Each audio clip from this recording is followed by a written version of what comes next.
था। गांव के बीच में एक पुराना बरगद का पेड़ था जिसके नीचे हर साल होलिका जलाई जाती थी। गांव के बुजुर्ग हमेशा कहते थे कि उस पेड़ के पास अंधेरा होने के बाद मत जाना, पर आज होली के शुभ मौके पर किसी को डर नहीं लग रहा था। शाम हुई, गांव के सारे लोग उस पेड़ के पास जमा हुए। लोगों ने मिलकर होलिका जलाने की शुरुआत की। आग की लपटें आसमान को छू रही थीं। लोग नाच रहे थे, ढोल बजा रहे थे और प्यार और मोहब्बत से एक दूसरे को होली लगा रहे थे। तभी अचानक तेज हवा चलने लगी। आसमान में चांद खून लाल पड़ गया। आग की लपटें अजीब तरह से मुड़ने लगी, जैसे कोई उन्हें दबाने की कोशिश कर रहा हो। तुंग तुंग ने महसूस किया कि पेड़ के पास से ठंडी हवा आ रही है, बहुत ज्यादा ठंडी। यार, अचानक ये हमारे गांव को क्या होने लगा? अचानक होलिका की आग बुझ गई। बच्चे जोर जोर से रोने लगे। पूरा गांव सन्नाटे में डूब गया। पेड़ के पीछे से एक औरत की हल्की सी हंसी सुनाई दी। धीरे धीरे वह हंसी तेज और भयानक होती गई। लोगों ने देखा एक लाल साड़ी पहने हुई औरत जिसके शरीर से आग निकल रही थी, पेड़ के नीचे खड़ी थी। उसकी आंखें लाल अंगारों की तरह जल रही थी। तुम सबने मुझे भुला दिया, पर मैं तुम्हें नहीं भूली हूँ। उसकी आवाज से हवा में एक अजीब सा डर फैलने लगा। गांव के बुजुर्ग पंडित जी का चेहरा सफेद पड़ गया। अरे चंदा, तुम यहाँ कैसे आई? तुम तो मर चुकी थी।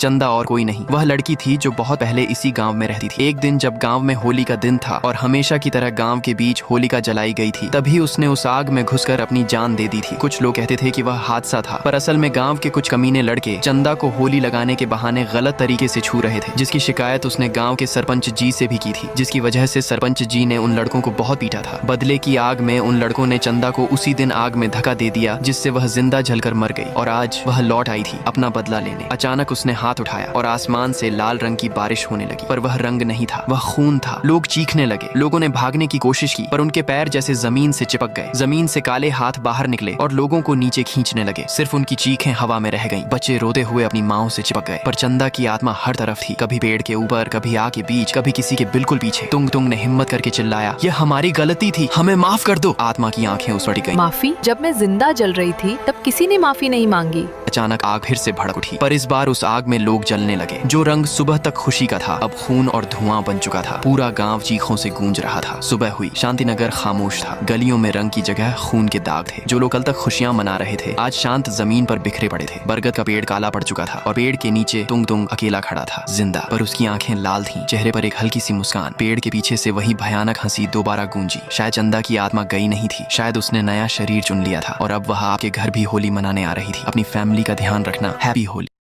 शांतिनगर।